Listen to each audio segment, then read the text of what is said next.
میں جو مظلوم مائیں ہیں جو اپنے بچوں کی راہ نمایاں کیا جا رہا ہے کہ کئی ان کے بچے جو ہے بچاتے ہیں اور لوٹ کے نہیں آتے ہیں، بند دریچوں سے اندر سے جو درد کی آوازیں آتی ہیں انہیں کوئی سمجھنے والا نہیں ہے۔ اقوام متحدہ آج جو ہے خواب خرگوش کے مزے لے رہا ہے۔ کشمیریوں کو ایک طویل عرصہ گزر چکا ہے اور اب تو کرفیو کی جو صورتحال ہے جس سے چھٹکارا انہیں مل نہیں پا رہا۔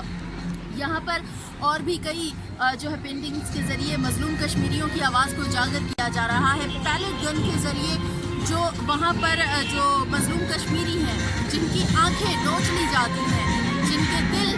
زخمی کیے جاتے ہیں، جنہیں پل پل جو ہے زندہ رہتے ہوئے بھی موت کے گھاٹ اتارا جاتا ہے، ان مظلوم کشمیریوں کے ساتھ یہاں پر طلباء و طالبات یکجہتی کا اظہار کر رہے ہیں اور یقیناً ہم سب کو مظلوم کشمیریوں کی آواز بننا چاہیے، ان کے لیے آواز اٹھانی چاہیے اور عزم کرنا چاہیے کہ ہم ہر لمحہ ان کے ساتھ ہیں اور کشمیر کو یقیناً آزادی